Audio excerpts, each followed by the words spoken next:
This episode is brought to you by Audi. The road is calling. Embrace the thrill of the drive with the all-new, fully electric Audi Q6 e-tron. Featuring effortless power, serious acceleration, and advanced Audi tech. It's not just a new EV. It's a new way to experience driving. The all-new, fully electric Audi Q6 e-tron is here. The next chapter of Audi starts now.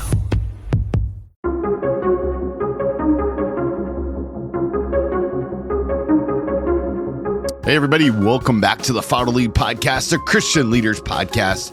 We're so glad we're here. My name is Tony, and I am your host.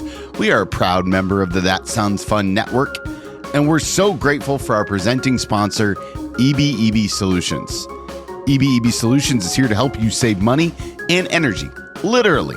Be sure to check them out and grab your free energy audit today.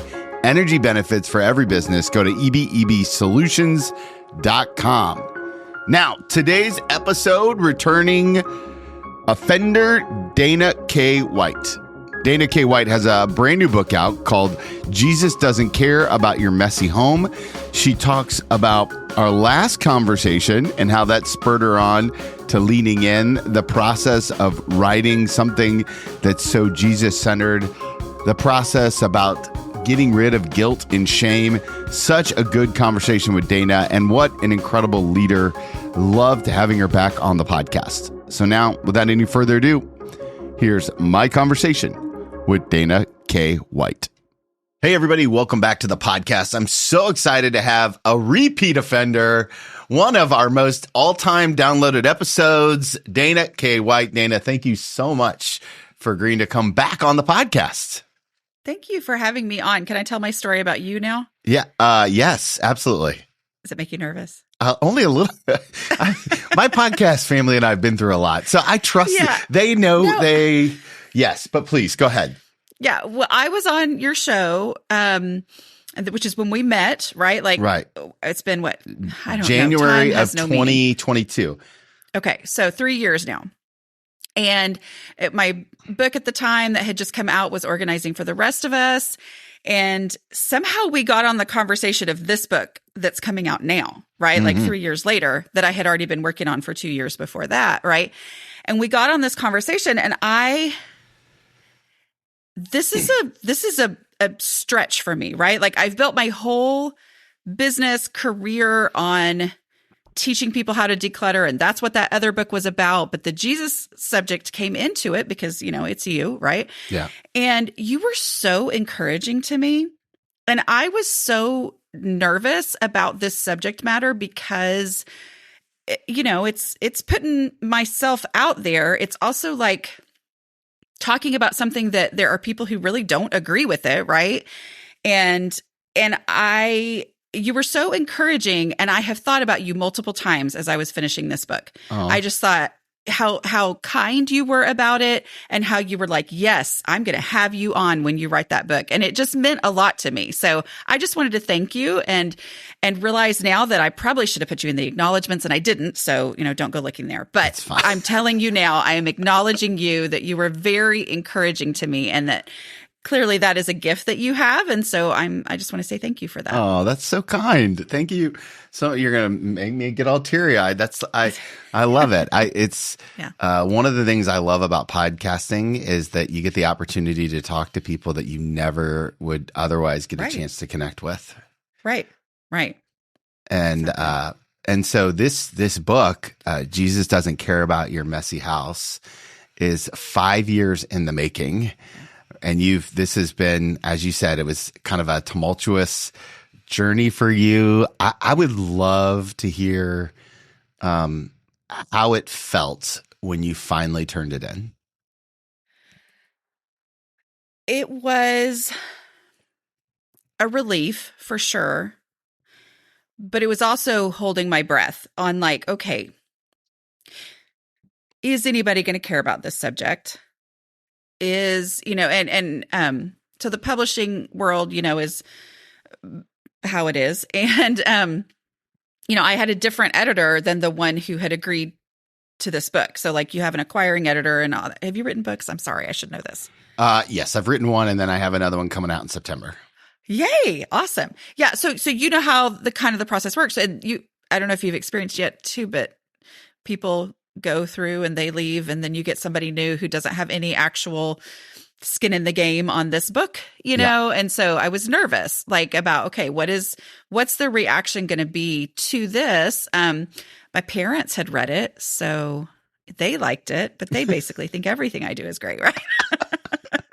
So, I was putting it out there, and I was nervous, basically. I was just nervous. But I was also relieved because it was an act of obedience for me to God, right? Like that is, really ultimately what this was. Like this was the book that I had to write, and I'm excited to share it. It's been kind of a growing thing. It's putting my heart in a book, where I've always been very open and honest. You know, that's kind of my brand, right? You know, is like that I just kind of lay it all out there in the book. But this is when it's your heart, and you know how it is with the book, like people, they get to take it and it's theirs now. Like it's not mine anymore. And so to put your heart into that is kind of painful, but exciting too.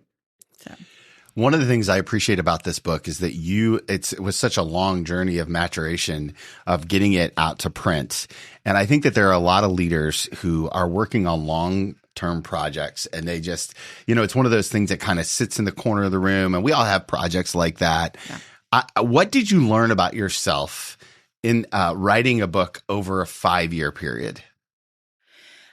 Don't write a book over a 5-year period is what I learned.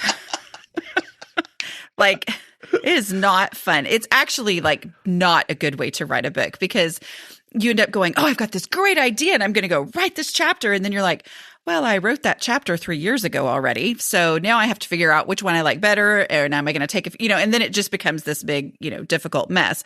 So don't do the 5-year thing. But what did I learn? I mean, as far as, it was really important to me to make this the book that I wanted to, that I felt like God was calling me to write, right? Like I didn't want this to be, so my story, for those who don't know, is that I write about decluttering. I am a Christian. I assumed that God was going to reveal to me this like thing that was going to make decluttering and cleaning and all that easy, because my background is that it's not easy for me, right? And so instead, what God showed me was, I don't care about your messy house. I care about your heart, right? And so therefore, the content and the career that I had built was very much like, I'm not going to turn this into a spiritual issue, right? And so coming to this point where I'm willing to put that out there, and then I really wanted to write the book that I wanted to write. So I thought, I'm not going to be under contract. I want to get it all written before I go under contract. Well, then the reality is, I was never going to finish it until I went under contract. I mean, that just was... I mean, it's like, it was written. Sure. I mean, I actually finished the very first draft in March of 2020. It feels like something happened that kind of derailed me. I finished it right before spring break. And then I thought, once the kids go back to school after spring break, then I will finish, They never went back to school. They never went back. Yeah. So that, that reality of like,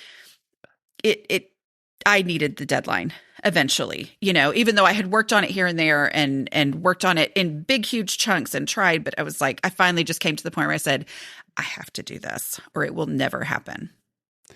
One of the things that's interesting to me is that, and you and I were talking about this before we hit record, is that your brand has really grown. The YouTube award behind you, and like you're like killing it out there. And so here's the thing, that the thought that I had as I was doing my research for today's conversation is that it's really easy to be risky when you don't have anything to lose.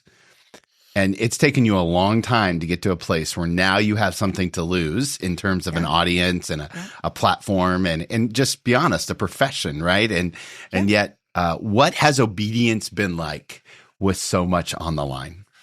Yeah. It's not a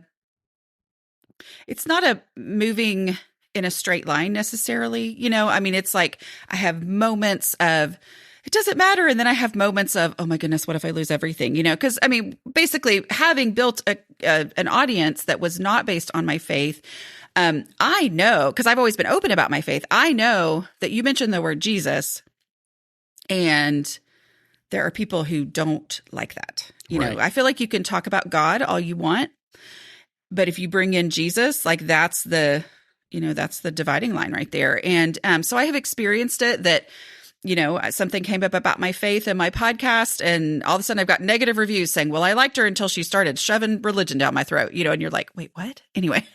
But so I know, and I have this experience, and I had to, one of the things that God had been showing me over the course of these 5 years as I was working on this book, and as I knew it was obedience, was, just multiple times, again and again and again, in looking at the religious leaders, in the New Testament, I used to look at them and be like, oh, how sad for them that they missed it. How sad that they didn't see who Jesus was, and the power of following him, and the need to follow him. And then over these last 5 years, God just kept showing me they didn't want to lose what they had.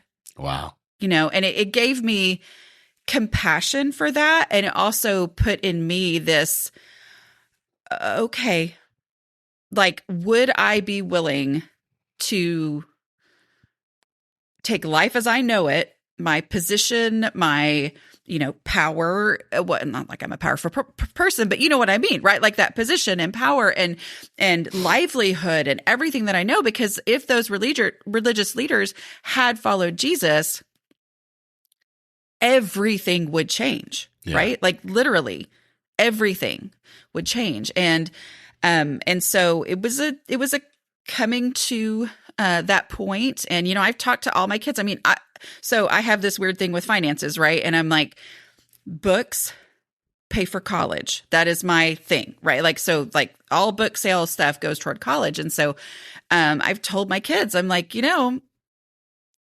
it's possible this could go away. I don't think that's going to happen. Sure. But I have to be ready for that to happen. And I have to be willing for that to happen. And so, my husband and I talked about it, and thankfully my family is great, right? Like, and they're all just like, okay, even though they like the fact that we moved to the country and we have, we enjoy living out here, and that is directly related to the career that I've built. And I'm like, it's possible things could go away. It's possible that what we assume the next, however many years, I've got one who just started, so the next 4 years are going to be like, it's possible that it doesn't go that way because of this. And are we willing to do that as a family? And, and we just kind of go into it with that. Again, I don't think that's going to happen, but I think that's one of the things that God wants for you, right? Is to be willing to say, even if this all goes away, I'm still going to do the thing that he's asked me to do. Yeah, walk by faith in spite of worldly consequences. Right. Yeah. And so I think a lot about, I'm studying Revelation right now, which I did not want to do. God bless you. It scares me, right? And I was scared to study it, but it's part of a Bible study that I'm in. And this was the year they're going to study Revelation. I was like, okay, here we go. Is this BSF? Is that what this is? Yeah. So BSF, do if BSF? you don't know BSF, I don't. I mean, yeah, it's a Bible study fellowship. It's very, it's labor intensive. Mm-hmm. And if you don't do your homework, it's just, there's a high accountability. There's like, depending on the group, every group is kind of done differently, right? Like, it's less hardcore than it maybe used to be, as far as like, it used to be like, if you don't have a written answer, don't you answer in class, and it's not quite that harsh anymore, but I still love it because it keeps me on track. Listen, it's done so much to put root people in the word, and I love the community aspect of. There are a lot of people from our church who do it, and a big fan of BSF. Like, I love it. Yeah, so I'm committed because that is the thing that has like transformed my spiritual life, right, and my life in general. But in Revelation, there's I was scared to do it, but instead God has just been like, look what matters. Like, look what matters. Like, I've already won the war, like understanding who I am and what I've done for you means that you do not treasure your life. You treasure what is in heaven. And, you treasure what God has done and you're willing to lay down your life. But the thing that keeps coming to me is I'm like, okay, this is not probably could be, a physical life and death thing.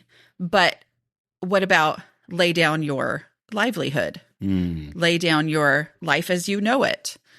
Lay down your life the way you think it's going to go. Like all that is very much part of this. And again, I feel like there are some people who are like, oh, you're being over dramatic. And I'm like, well, but I have to be willing, you have to be willing, because otherwise I'm going to stay safe and not do the thing that God has asked me to do, because I'm like, oh, that could disrupt the thing that I have going. Hey guys, just pausing this conversation to remind you to check out some of our incredible partners. If you're looking for your forever home, your next home, or a vacation home, Trent is the man you need to talk to. Trent over at the Barga team wants to help you find the next perfect fit. Go to his website today. The link is in the show notes. You can also check out his YouTube channel for all the good information on what you need to look for in your next home. Speaking of homes, you've got to talk to my man Greg Fay about homeowners insurance. Home, auto, everything in between. I have all my insurance needs met through Greg. Go to gregfayinsurance.com today. Get your free quote and tell him Tony sent you. Now, let's finish up this conversation. One of the things about me is that I have a tendency to talk myself out of things that I feel like God is calling me to be obedient to. Yeah. Right. And so I love when I talk to leaders like yourself who are leaning into that obedience, even if it comes at a great cost. But, it would be naive to think that you're not scared in that process too. And you're pretty open about that in the book, about how like, hey, you're finally willing to call yourself an expert on the de-Slavification process. But this other stuff, question it, research it, all that stuff. So what do you do? What's the process that you do when you want to not be obedient to God? How do you talk yourself out of disobedience? Procrastinate, I've always got great reasons why I'll do that later. I'll get to that eventually. So the next book is about procrastination, just so you know. Have you already started it? No, but it's due really soon. So see, it won't be a 5-year project. At least you're not going to write it in 5 years. I know. I'm like, I'll get to it. Yeah, I think it's procrastinate. I think it's that, or think of it as too dramatic. That's like one of the main things for my own fight against procrastination. The reason I'm writing about procrastination is because I've realized basically what I'm teaching through my decluttering stuff is anti-procrastination techniques, right? So that that desire to be like, okay, well, I'm going to do the big thing, I'm going to do the dramatic thing, and yet in reality, God has a very non-dramatic thing for me to do right now. Like this whole what I do for a living is an act of obedience. Yeah. Because it was started by, I wanted to write and I had this big vision of what that was going to look like and what I was going to write about and how it was going to glorify God and all this. And in reality, God was making me so desperate to write that I would write about my deep, dark secret that keeping my house under control was a complete, thing that bewildered me. So getting to that point, of putting it off and then being like, okay, here's this little thing I need you to do right now, and saying, okay, I'll do that thing right now, is the thing that led me, to where I am now, doing this thing, which is being very clear, I hope, in what it is that God is looking for from each of us. One of the interesting things, and you would never say this, but I work with a Christian audience all the time, so I will say it. Okay. Christians sometimes aren't nice. As a matter of fact, I find that the Christian audience can be the meanest audience that there is, the most critical. Yep. And so as this book has kind of getting out into the wilderness, and as more people pick it up, and as it looks, like, how are you dealing with the Christian criticism? Yeah. It's funny you say that. I haven't gotten pushback of I know. I was going to say I haven't gotten pushback from non-Christians. Oh. That's what I was going to say. Dang it. I was so optimistic that maybe we've turned the corner. Comma. And I haven't gotten bad, right? Sure. But I Yeah, I have get it. had reactions to the title. Yeah. Right. So there was a post that, somebody had shared and with just, the title of the book and the cover. And, most of the stuff is great. Of course, I think I'm at a bit of an advantage because I've worked online, which means I have gotten criticism. And Of so course. I am experienced with that in a way where if I hadn't ever written anything and this was the first thing, it might be even more difficult. But the reaction was, but he's a God of order. Tidy up, folks, and I was like, okay, way to be typical, but okay. I'm sorry. That was me being tacky. Sorry. But that's a reaction that you get. It's funny. I was in Panera writing this book before COVID, so back in 2020 or 2019 and, met this, Nigerian pastor who we were like having a conversation and he was asking what I was doing. He's like, but God is a God of order. And I'm like, okay, and I do address that in the book. It's not one of the ones I go deep into, but I'm like, Sure. It has to be said because here's the problem and this is a big part of the reason that this book is so important to me, is that a lot of times when I do believe that the intent behind saying, but God is a God of order is the intent is to be helpful, right? Mm-hmm. It's not helpful. And I'm here to explain why that's not helpful to the person who's struggling in their home and feels a lot of shame over this issue. But the intent is to be helpful. I feel like it's oh my goodness, I'm saying all this. But anyway, I don't know why you bring this out of me, but you just do. You're really good at this. I think it's a lazy helpfulness. Yes. Because it is very easy for me to make a statement and feel like, whew, good, I helped, and walk away. Like there's zero effort in saying, but God is a God of order. But if that's all we're going to say and we're not going to have the conversation around it, now I'm going to have the conversation that God is a God of order is actually talking about, leading a church service, right? Like it's talking about that quote is talking about God is a God of order and these things need to be done decently and in order. Like this is a meeting. How do you run a meeting? Yeah. Well, you know what my actual wheelhouse would be? Leading meetings. I'm extremely confident in that area. I bet you could put me in a situation where somebody said, I need you to come in here with world leaders and you run this meeting. Of course I would be intimidated by the people, right? But I would be like, I can do that. I can do that better than most people can do that, right? It's an area where I'm very, very confident. And yet, if I go, whoa, good, I am so good at this, and God is a God of order, God must be so pleased with me, right? Because I'm doing the thing. I'm doing the thing that, but if I think that that is what's pleasing God, then I have missed it completely, right? Because if I think that what I'm doing is pleasing God, then I don't understand what he's looking for. He's pleased by me knowing him and understanding what it is he's looking for in me. And the only way for me to please God is through Jesus' righteousness, right? That he has placed on me. Yeah. And anything I do, good things, bad things, whatever, it's like filthy rags, right? If I'm thinking that that is the thing getting me closer to God, I don't get it. And not getting it is actually the very worst thing, right? So that, yes, I do feel like there's a lot of little quick sayings, especially on this subject, but that is what I'm trying. Sorry. That's what I want to come in here is say, let's have this conversation. Let's talk about it. Let's talk about what is God looking from you. He's looking for you to give him everything.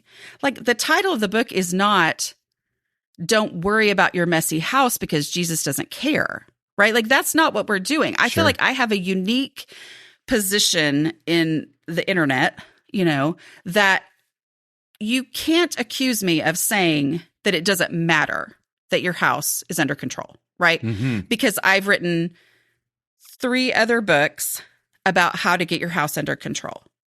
What I'm here to say is I'm going to stand up for the people who are only discouraged and shamed by someone thinking that me saying to you, God is a God of order, is going to solve all your problems.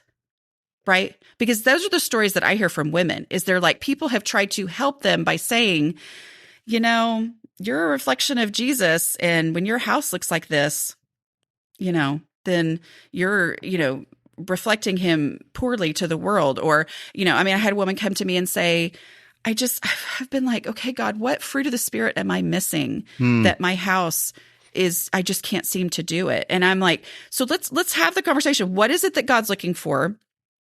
He is not horrified by you. He is not ashamed of you for your messy house. He wants you to give him your heart. And when we remove the shame from that, that's actually the thing that lets us move forward, right? Like, because shame is not motivating, right? It's suffocating. It is. And also, motivation is not what the struggling person in their home who just does not understand why this is so easy for the rest of the world and it's so hard for me. Like, motivation is not what I need. And that's a big misunderstanding, right? Is that, oh, she must just not care. She must like living that way. Oh, we care and we don't like living this way, but we've tried all the different ways what we thought people were saying that we should do, and it didn't work, right? And so we can't prove that we care because you're thinking that the house being a mess is a result of not caring, but we can't argue that because we have nothing to show for it. Like, I can't argue that I care because, you know, what you're seeing makes it look like I don't care. And so then that shame just snowballs. And so let's have the conversation about what does God care about? And also, there's hope. You know what? There's hope. And a big part of that hope comes from accepting that God did not make a mistake when he created my brain, right? And that the way my brain is the reason why traditional organizing advice doesn't work for me, because it's generally written by organized people and their brains were created to work very differently from the way my brain was created to work. It's not for me to go, oh, well, this is just the way I am. My house is going to always be a mess. It's for me to go, oh, this is the way I am. So I don't need to feel like a failure because that advice doesn't work for me. Instead, I have to embrace, this is how God made me. So I have to figure out what does work for me with the way that God made me, right? And so all of that goes together. And that's a lot longer conversation than just telling somebody God is a God of order, you know? Anyway, sorry. You don't ever have to apologize for that. I'm here for all of this. You can tell me when I'm wrong. No, I think you're spot on. And here's the thing. I think most of us get suffocated by an expectation that's not real, like an expectation that we put on ourselves that feels real, that God has this certain kind of feeling away. And yet God made us, like, I love what you said there. God made our brain a certain way. And so I know that I have addictive tendencies, right? And so when I think about how in my particular case, like, food is an issue sometimes for me. And so, like, how I deal with food, it can't be the way that everyone else deals with food because my brain just doesn't work like that. But then you said a word in there that I think is so important, and that word is shame. And so many Christians I know struggle with the shame train. And how do we get out from underneath it? Like, what's the first, and I realize it's not a quippy, like, wrestling with shame is a lifelong wrestling kind of sanctification process, but what's the first step? If there was somebody sitting in front of you who was like, Dana, I'm so ashamed of the choices that I've made, whether that be in keeping my home or how I'm living or how I'm raising or how I'm following Jesus or any of that. What's the first step from getting underneath the shame train? It's to study who God is. It's instead of focusing on the what I'm doing, what I need to fix, but focus on who God is. And who God is holy.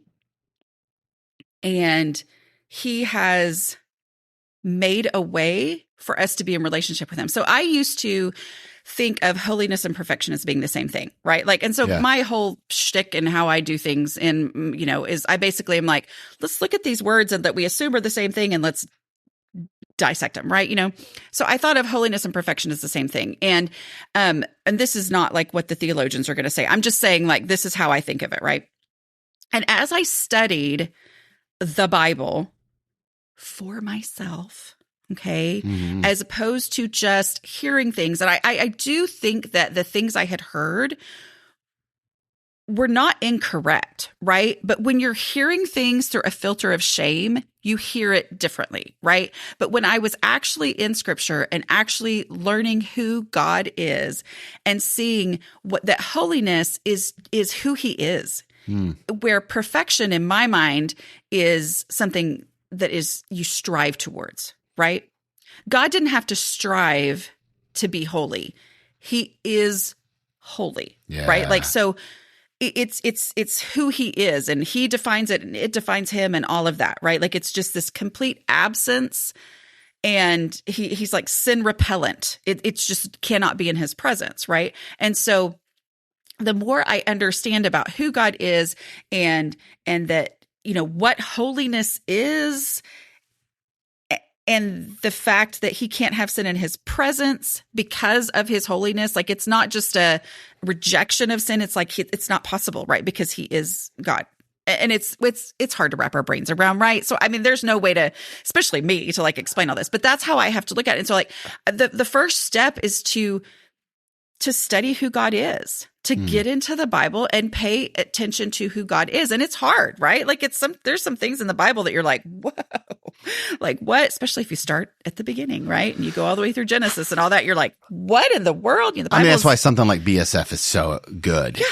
Yeah, exactly. Because it got me into the Bible, and it helped me, even though I had been a missionary before, so it wasn't like I didn't know Jesus. It wasn't like I didn't know the Bible, but being it every single day, and then that understanding of who God is, and that the only way I do understand anything in scripture is because of God showing it to me, like through the Holy Spirit. That's and even the understanding, like there's, and just this whole, like, knowing who God is the thing that then puts everything into perspective, right? And understanding that there is nothing I can do to get me closer to God. That's why the phrase cleanliness is next to godliness is so dangerous, right? Yeah. Because no, it's not in the Bible, and yet a lot of people think the concept is true, right? And so that understanding of nothing gets us closer to God. It is him who brings us to him, and so just understanding that, I think, is the step one, but it's also a big step. It's a multifaceted, like, the Wesleyan term that we use a lot is sanctification. It's the process of becoming more like Christ. Like, it's that whole leaning into the disciplines of, like, and even with the disciplines, and there's grace, and it's just that balance of all of it.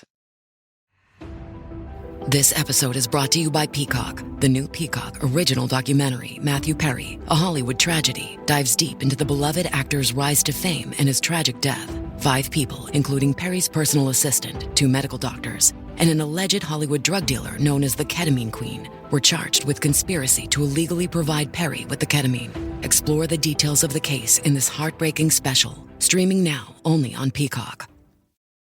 Right. And there's, and you said, like, what is it? Discipleship. Like, that's what a lot of this comes down to, is the discipleship of, instead of, say, here's a phrase that's going to change your life, let's live life together and see, what does that phrase mean? Like, how does this play out? If we know that God is a God of order, yes, even beyond just the fact that what he was actually talking about, when what that phrase actually was talking about, but like, let's go into what this means, but let's also understand who he is and what he is looking for from me. And all of that is really, it's discipleship. It's that, let's have the conversation, and because it's very hard. And I have a lot of grace for the people who don't understand people like me. Like, I get it, right? Like, I get that it's maddening to be like, hello, just do this thing, you know. That doesn't help at all. You know, I train coaches now, and I'm always like, that's my number one thing is I'm like, don't use the word just. Do not use the word just, like, because it's not a just do this for the people who are truly struggling. I wonder, I was thinking as I was listening, I was thinking about the idea of the spouse who wants to be supportive of the other spouse who's wrestling with shame around this issue.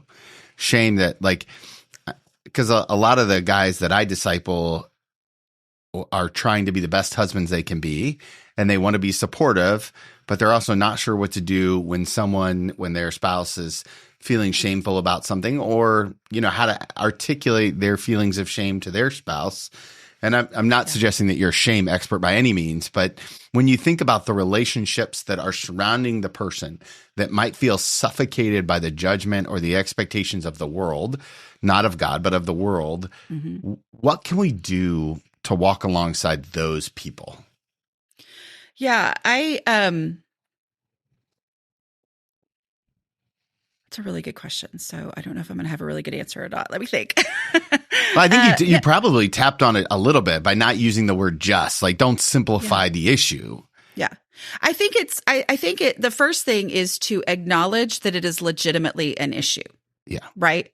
So in the same way that me watching somebody poorly run a meeting makes my actual, like, intestines hurt. Do you know what I mean? Like, you know, me seeing, and now I'm going to put myself out there because I do have things on the internet and I'm sure I've made a mistake, but like me seeing a grammar error is physically painful for me. Do you know what I mean? And so like, it does make me go, how do they not see that? Like what? Like right. what? How does somebody, like, the YOU''RE, like, how do you not just know, like, it, you know, so everybody has stuff like that where you're like, how do other people not see this? Right. Of course. But you also have the thing that you don't see. Right. So that acknowledging this is a legitimate issue for a lot of people, and that it is not because they don't care. Even just going at it from understanding that this is a legitimate challenge and that it is not a lack of caring. And when you acknowledge that it's a legitimate challenge, then it's easier for you to not take it personally, right? And that's like with my husband. My husband's always been wonderfully supportive. And so I don't want to ever act like, I feel like I'm able to do this because he's always been so supportive. Sure. But he did, you know, several years into me working on my house and writing about it on my blog, which was anonymous in the beginning because I didn't intend for it to be the thing I was going to write about forever. But he said, you know, he said, please don't take this the wrong way, but it's like there's something actually wrong with you. And I took that as such a huge compliment because I was like, that meant he understood that this was a legitimate challenge. Now, I don't recommend that you go in to your spouse and say, guess what? I heard this podcast and I've realized there's something actually wrong with you. That's not what I'm saying. That'd be terrible. Please don't do that. But understand that it's a legitimate challenge. And he said, I've realized you don't leave all the cabinet doors open, like literally every single cabinet door open, out of not caring. Yeah. It's not malice. You do that because you don't realize that you've done it. Right. And so it made me feel so understood. And that power of feeling understood, acknowledging that it's a legitimate challenge, acknowledging that it's not a lack of caring and it's not about you. You know what I mean? I'm not saying that things can't be about you and that there may not be, but like him not taking it personally, which he had always tried to not be a jerk about it, right? But sometimes it felt personal, you know, like, and to realize it wasn't personal was really powerful for us in our relationship. And so I think that, you know, I only talk about the cleaning and the organizing and all that kind of stuff, but that would be the number one thing, is just to realize that it's a legitimate challenge. You know, one of the things I hear from people all the time in most of the emails that I get from people is I was finally able to move forward because I, you know, when you shared, then I realized I wasn't the only one. I wasn't alone. I finally felt like I wasn't broken, and that was the thing that allowed me to move forward. And so just that being understood is really powerful. How long before you get into the relationship spaces, writing wise? You're going to do you should do it. This is a great idea. Look, listen, between the de-Slavification process and the shame and now the procrastination, you've got a really good little marriage retreat going on right there. Pray about it. Just pray about it. Yeah, I mean, I'll just be honest. It's one of the things that would scare me more than anything else. Right. You should do this. This is such a good idea. And my husband's a great speaker. Like, he is a hoot. I always wanted us to speak together. But anyway, listen, this is a great idea. This is like a weekend retreat. You and your husband, like, it's a vibe. I'm telling you, this is so good. Here's what it is. You start a marriage retreat and have me and my husband come and do a session. I do marriage retreats all the time. Okay. Well, just ask us to be there. All right. Great. All right. I'll work on it. I'll work on it. I'm putting it on. I'm writing it down. It's so good. It's one of those things I just don't want to, I mean, I'm very protective of my family. Right. And so, and I'm always very much like, I don't know. I'm just very protective of my family. That's all. So here's the next question. This is just kind of a random question. Are you now a Christian writer? Are you going to stay in the Christian area? Is this procrastination book going to be from a biblical worldview? Well, everything I write is from a biblical worldview because of course. I'm a Christian, right? I'm not planning on the procrastination book being a spiritually focused book. I don't know though, because I haven't started it yet. I have all my notes. It's just a matter of writing it. But I have had a couple of moments where I'm like, oh, that would take it in a really Christian direction there. I better, anyway, I have to think about that. I don't know. I don't know if I'm a Christian writer. I mean, I've always been a Christian writer, sure, right? Of course, and so everything I do to glorify God.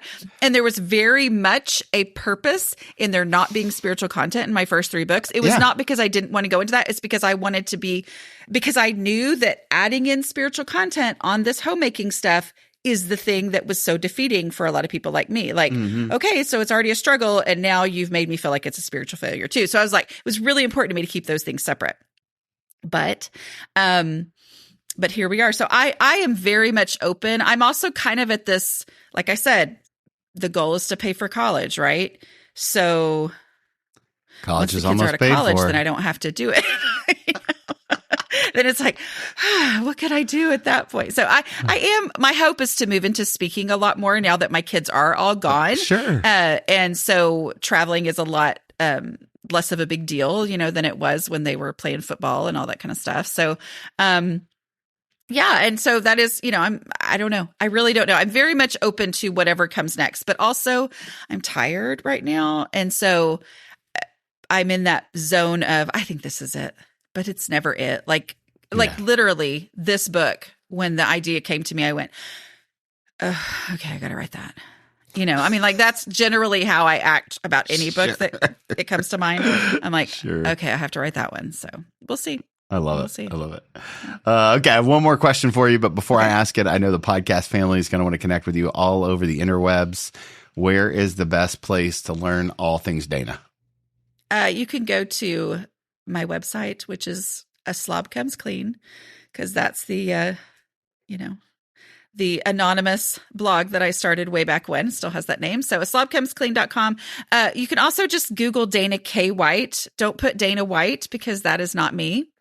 That is a man. I don't know if you know who that is. Yeah, the UFC guy. That's not me. So it's kind of nice though, because I still don't tell everybody in my real life what I do for a living necessarily. And they kind of hear something and then they Google me and they don't know to put the K in there and they just find him. And so it's kind of nice because it keeps me a little bit anonymous. Yeah. But yeah, if you put Dana K. White anywhere, books or internet or anything, you'll find me. So. Okay, here's the last question I love to ask people. It's an advice question normally, right? And where I invite you to go back in time and give yourself one piece of advice. Except I think fairly confident we did that last time. So I'm going to go in a different direction this time, which is a dream question. So 5 years from now, you come back on the podcast. What are we celebrating about what God has done in your life? That my kids are all serving Jesus with their life, like their whole life. Whatever that looks like. So I love that. But I don't know that I want to talk about that on the podcast, but that's what we'll be celebrating, right? Yeah. That's what we'll be celebrating. Exactly. Good. Dana, as always, it's such a joy to talk to you. I'm so thankful to have you back on, and just know that you've got an open invitation here anytime you want it. Thank you. I really do appreciate you very much. You're a very encouraging and practical voice on the internet. Oh, thank you. That. Congratulations. By making it to the end of today's podcast, you are now officially part of the End of the Podcast Club. Welcome to the Inner Circle. I would love to hear what you learned from today's episode. Please shoot me an email at tony@twmilt.com so that I can hear from you today. Some of my takeaways from the conversation I absolutely love about the idea of leaning into long-term projects. I love the idea of studying who God is and acknowledging what you know and what you don't know and the importance of community. There are so many good nuggets in here. I hope you found it life-giving to you as well. I just love people who are leaning into what God is calling them to. And I hope that's true for you too. As always, if you need anything from me, I'm embarrassingly easy to find. Tony@TWMilt or on the Instagram @TWMilt. Thankful for you, my podcast family. Without you, none of this would be worthwhile. And remember, guys, if you want to follow Jesus, you must be willing to move.